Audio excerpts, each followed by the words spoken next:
بسم الله الرحمن الرحيم. اهلا بيكم معايا على قناة اميرة وكروشيه.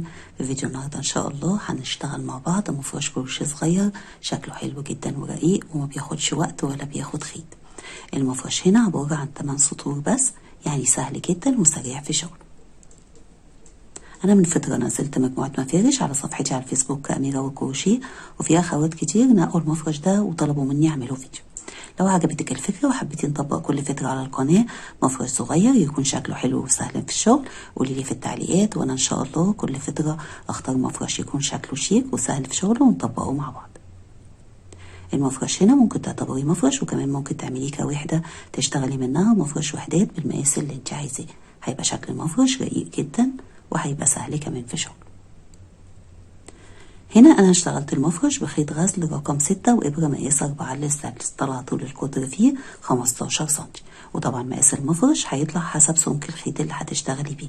لو عايزاه يكبر شوية عن كده فهتشتغلي بخيط اسمك، ولو برضو عايزة ارفع اشتغلي بخيط ارفع.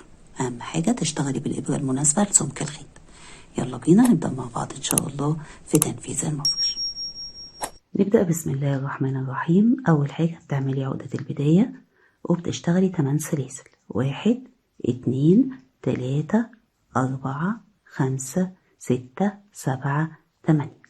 بتدخلي جوه اول سلسلة تقفلي بمنزلقة، تسحبي الخيط وبتعديه من على اللفة اللي عليه. السطر الاول بدايته بترتفعي 3 سلاسل، 1 2 3، ودول كده بنعتبرهم اول عمود معانا في السطر. بعد كده بتدخلي جوه الحلقة وبتبقي واخدة معاكي الخيط تحت الشغل عشان تقفليه بالمرة، تشتغلي 23 عمود بلفة، 1 2 3 4، وبتقربي الأعمدة كده جنب بعض وبتكمليهم 23 عمود بلفة. آخر السطر بعد ما كملتيهم 23 عمود بلفة بتقفلي بمنزلقة على تالت سلسلة من سلاسل الارتفاع، تسحبي الخيط وبتعديه من على اللفة اللي عليه. كده السطر الأول عندنا ارتفاع 3 سلاسل و23 عمود بلفة، يعني يعتبر عندنا 24 عمود بلفة بما فيهم ارتفاع السلاسل. أنا كده قصيت الخيط اللي كنت واخداه تحت الشغل. السطر التاني بدايته بترتفعي 3 سلاسل، 1 2 3، ودول بنعتبرهم عمود اشتغلناه على أول عمود اللي هو برضه ارتفاع 3 سلاسل تحت. بعد كده هتشتغلي عمودين على كل عمود عمود، 1 2. فاحنا كده يعتبر اشتغلنا 3 أعمدة باعتبار ان ال3 سلاسل عمود، اشتغلنا 3 أعمدة على كل عمود عمود، سلسلة، وبتروحي على ال3 أعمدة اللي بعدهم تشتغلي على كل عمود منهم عمود، 1 2 3، وبعد ال3 أعمدة سلسلة. وهو ده الجزء اللي بيتكرر معاكي لحد آخر السطر، وبيتكرر في السطر 8 مرات. الجزء عبارة عن ان احنا بنشتغل على ال3 أعمدة على كل عمود عمود، 1 2 3، وبعد العمود التالت بتشتغلي سلسلة. هتكرري كده لحد آخر السطر. بعد ما كررتي وصلتي لآخر السطر فاحنا كده عندنا في السطر الجزء بيتكرر 8 مرات، اللي هو عبارة عن 3 أعمدة على كل عمود عمود وبعدهم سلسلة. فكده هتعدي عشان تتأكدي، 1 2 3 4 5 6 7 8. آخر السطر بعد ما اشتغلتي السلسلة بتقفلي بمنزلقة على تالت سلسلة من سلاسل الارتفاع، تسحبي الخيط وبتعديه من على اللفة اللي عليه. السطر التالت بدايته بترتفعي 3 سلاسل، ودول بنعتبرهم عمود اشتغلناه على أول عمود. بعد كده هنشتغل عمودين على العمود وعمودين على العمود اللي بعده. هتشتغلي كده عمودين على يعتبر تاني عمود تحت، وعمودين على التالت، 1 2. فكده احنا الجزء عندنا بقى 5 أعمدة بعد ما كانوا 3، 1 2 3 4 5. هتشتغلي سلسلتين، يعني زادوا سلسلة عن السطر اللي تحت، وهو ده اللي بيتكرر معاكي لحد آخر السطر، إنك بتشتغلي على أول عمود من ال3 عمود، على العمود التاني عمودين، 1 2، على التالت عمودين، 1 2. فكده عدد الأعمدة بقوا 5 أعمدة. بعد كده بتشتغلي سلسلتين ويبدأ التكرار معاكي، عمود عمودين عمودين وسلسلتين. هو ده الجزء اللي بيتكرر معاكي عبارة عن 5 أعمدة سلسلتين. آخر السطر التالت بعد ما اشتغلتي السلسلتين بتقفلي بمنزلقة على تالت سلسلة من سلاسل الارتفاع. كده السطر مشى معاكي 5 أعمدة سلسلتين مكررين 8 مرات.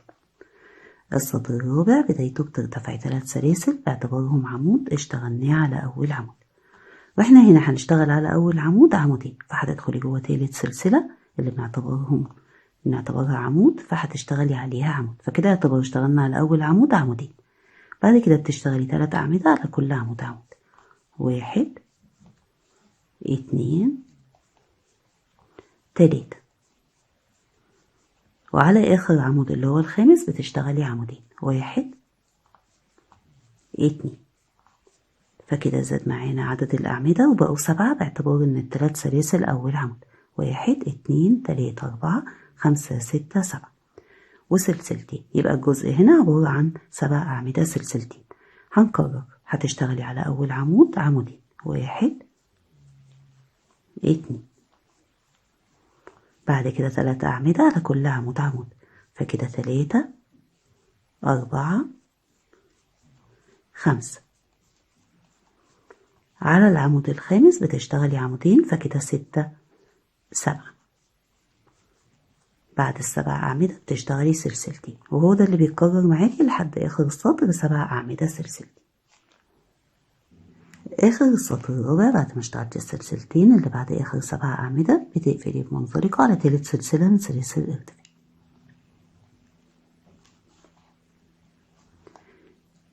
السطر الخامس بدايته بترتفعي 3 سلاسل باعتبارهم عمود اشتغلناه على أول عمود، بعد كده بتشتغلي سلسلة، السلسلة دي هتبقى فرق ما بين العمود والعمود اللي بعده، هتسيبي عمود وعلى اللي بعده بتشتغلي عمود، وبعد العمود سلسلة، تسيبي عمود وعلى اللي بعده تشتغلي عمود، وبعد العمود سلسلة، تسيبي عمود وعلى اللي بعده بتشتغلي عمود. فكده احنا فوق ال7 أعمدة اشتغلنا 4 من العمود، 1 2 3 4 ما بين كل عمود واللي بعده سلسلة، فبقى عندنا 3 من السلسلة. هتشتغلي بعد كده 3 سلاسل، 1 2 3، يبقوا كده زادوا سلسلة عن السطر اللي تحت. هو ده الجزء اللي بيتكرر معاكي، تمام؟ لما بيتكرر معاكي بيتكرر بقى ان احنا على أول عمود بنشتغل عمود، سلسلة ونسيب عمود وعلى اللي بعده نشتغل عمود، سلسلة نسيب عمود وعلى اللي بعده نشتغل عمود، وسلسلة ونسيب عمود وعلى اللي بعده بنشتغل عمود. فكده فوق ال7 أعمدة عندنا 4 أعمدة ما بين كل عمود واللي بعده سلسلة. هنا الفرق هيبقى ما بين الجزء واللي بعده عدد السلاسل هيبقى 3، هيعدوا كده من فوق السلاسل لتحت، وهو ده كده الجزء اللي بتكرريه لحد الآخر. آخر السطر الخامس بعد ما اشتغلتي ال3 سلاسل اللي بيعدوا من فوق السلاسل هتقفلي بمنزلقة على تالت سلسلة من سلاسل الارتفاع، وبيبقى بقى عندك بعدها سلسلة اللي هي الفرق ما بين العمود والعمود، تمام؟ السطر السادس هترتفعي 3 سلاسل باعتبارهم عمود اشتغلناه على أول عمود، واحنا هنا هنشتغل جوه كل سلسلة عمود وعلى كل عمود عمود لحد ما نوصل لحد العمود الرابع، فكده يعتبر اشتغلنا أول عمود. جوه السلسلة تاني عمود، على عمود كده 3، جوه السلسلة 4، على عمود 5، جوه السلسلة 6، على العمود 7. يبقى احنا كده عندنا فوق الجزء ده كده بقى 7 أعمدة. هنا هنشتغل سلسلتين وتدخلي كده في النص جوه ال3 سلاسل تشتغلي غرزة حشو وسلسلتين، يبقى احنا كده الجزء عندنا عبارة عن 7 أعمدة، سلسلتين حشو سلسلتين. بتكرري، هنشتغل 7 أعمدة جوه كل سلسلة عمود وعلى كل عمود عمود، فكده 1 2 3 4 5 6 7. بعد العمود السابع بتشتغلي سلسلتين حشو جوه السلاسل وسلسلتين وبتكرري، يبقى الجزء عندنا هو ده 7 أعمدة سلسلتين حشو سلسلتين. هتكرري كده لحد الآخر. آخر السطر السادس بعد ما اشتغلتي في آخر السطر سلسلتين حشو سلسلتين بتقفلي بمنزلقة على تالت سلسلة من سلاسل الارتفاع.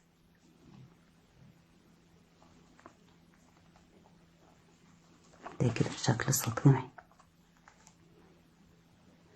السطر السابع بدايته هنشتغل على أول عمود غرزة حشو، هترتفع سلسلة وهنقفل فيها في آخر السطر وتبان معانا غرزة حشو. يبقى السلسلة الأولى دي غرزة حشو، بعدها سلسلتين.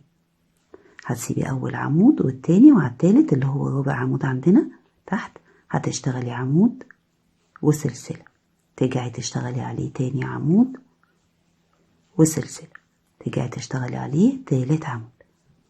فاحنا كده على العمود الرابع 1 2 3 الرابع اشتغلنا 3 أعمدة ما بين كل عمود واللي بعده سلسلة، فعندنا 3 من العمود و2 من السلسلة، سلسلتين، وعلى آخر عمود اللي هو السابع بتشتغلي غرزة حشو. احنا كده اشتغلنا على أول عمود حشو سلسلتين، على رابع عمود عمود سلسلة عمود سلسلة عمود وسلسلتين، وعلى العمود السابع اشتغلنا غرزة حشو. 6 سلاسل 1 2 3 4 5 6. ال6 سلاسل بيعدوا من فوق السلسلتين حشو سلسلتين ويبدأ معاكي التكرار اللي انا هكرره معاكي ده، بتكرريه لحد اخر السطر. على اول عمود بتشتغلي غرزة حشو، على اول عمود بنشتغل غرزة حشو وبعدها سلسلتين. هتسيبي اول عمود والتاني وعلى التالت اللي هو رابع عمود تحت بتشتغلي 3 أعمدة ما بين كل عمود واللي بعده سلسلة.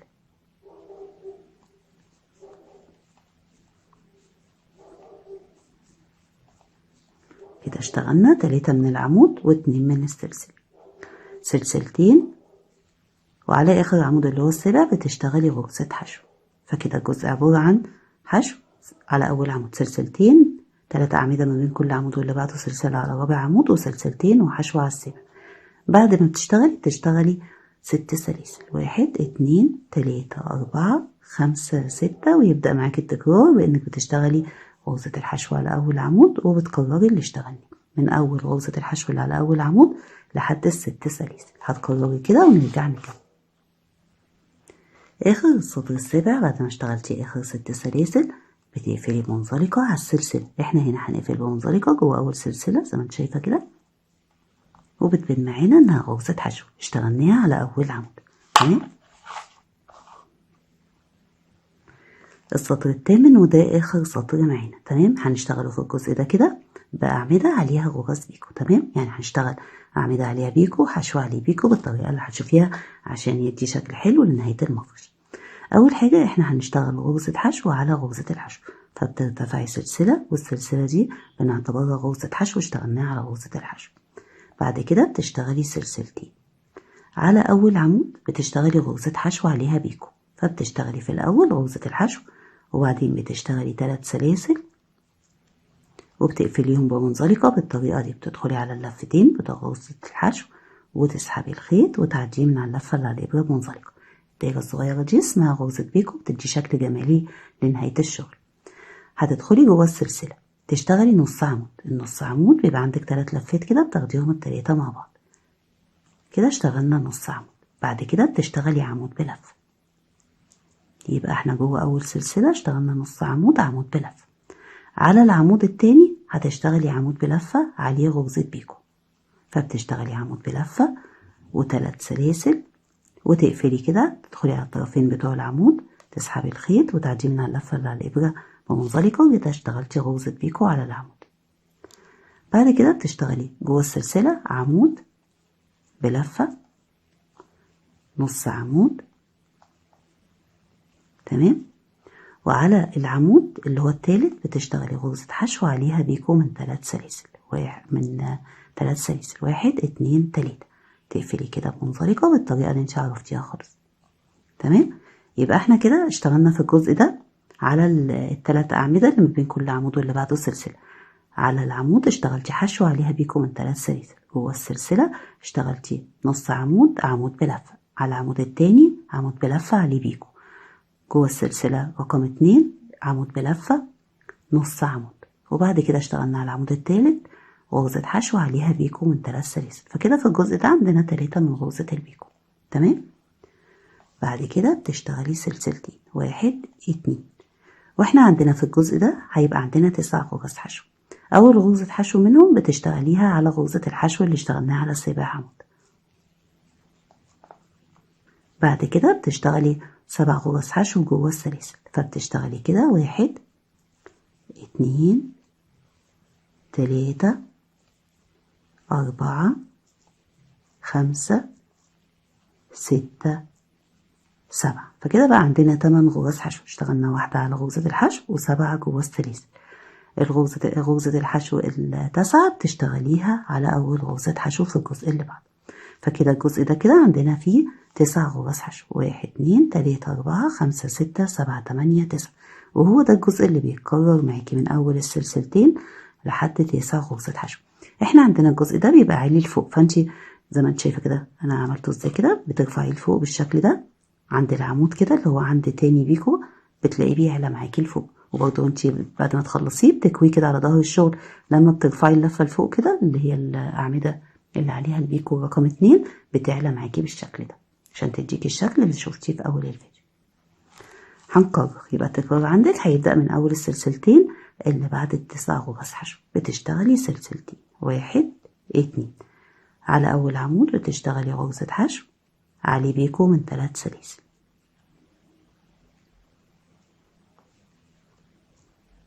بعد كده بتدخلي جوه السلسلة. في الأول بتشتغلي نص عمود، وبعد كده عمود بلفة.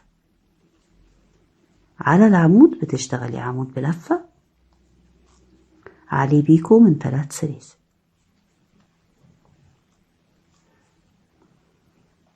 بعد كده بتدخلي جوه السلسلة رقم 2 تشتغلي عمود بلفة ونص عمود. يبقى احنا عندنا النص عمود هنا في الأول وهنا في الآخر. على العمود رقم 3 بتشتغلي غرزة حشو عليها بيكو من 3 سلاسل. تمام. زي ما انت شايفه الجزء ده شايفه عالي معانا ازاي عن ده، عشان عملناه بالطريقه اللي قلت لك عليها دي. هتعمليه بالطريقه دي. تمام. ولما بتكويه او بتنشيه، لو نشيتيه ورفعتي الجزء ده هيدي معاكي النتيجه احلى. يبقى احنا كده اخر حاجه اشتغلناها، اشتغلنا على العمود غرزه حشو عليها بيكو. بعد كده تشتغلي سلسلتين. يبقى هنا قبل غرزه الحشو اللي عليها بيكو في سلسلتين، وبعد غرزه الحشو الاخيره اللي عليها بيكو بتشتغلي سلسلتين، ونشتغل 9 غرز حشو. على أول غرزة حشو تقابلك بتشتغلي غرزة حشو اللي هي كنا شغلناها على 7 عمود، وجوه هنا بتشتغلي جوه السلاسل 7 غرز حشو. فكده بقوا 2 3 4 5 6 7 8. اشتغلنا واحدة على الحشو و7 جوه السلاسل، والتاسعة بتشتغليها على غرزة الحشو، وتبدأي بقى تكرري من أول السلسلتين 1 2. تمام. يبقى التكرار عندك بيبدأ من أول السلسلتين لحد 9 غرزة حشو. زي ما قلتلك بعد ما بتخلصي بقى بترفعي الجزء ده كده لفوق وبتكويه، بيبقى شكله حلو وبيدي النتيجة المطلوبة. هتكرري بقى الجزء ده كده لحد آخر السطر. أنا كده كررت لحد الآخر واشتغلت غرزة حشو على غرزة الحشو و7 غرز حشو جوه السلاسل، فكده بقوا 8. والتاسعة هي ارتفاع السلسلة اللي اشتغلناها على أول غرزة حشو. يبقى كده كأننا اشتغلنا على أول غرزة حشو غرزة حشو، ودي كانت التاسعة معانا. تمام. هتقفلي بمنزلقة على السلسلة، وبعد كده بقى بتاخدي لفة على الإبرة وبتسحبي الخيط، وبتسيبي حتة خيط صغيرة كده عشان تقفلي بيها، وبتقصي. بعد ما بتقصي الخيط بتثبتي كده اللفة لتحت عشان تبقى في سوا السطر، وبإبرة التقفيل بتنزلي تحت غرز الحشو والأعمدة تقفلي كويس عشان ما يتفكش منك. وده كده شكل المفرش بعد ما خلص. وزي ما انت شايفة شكله حلو جدا ورقيق، شكله جميل جدا وسهل جدا جدا في شغل. انا كده خلصت معاكي الفيديو، اتمنى الشرح يكون كان واضح ليكي، وان شاء الله نتقابل في فيديو جديد. ولحد ما نتقابل هسيبكم في رعاية الله، والسلام عليكم ورحمة الله وبركاته.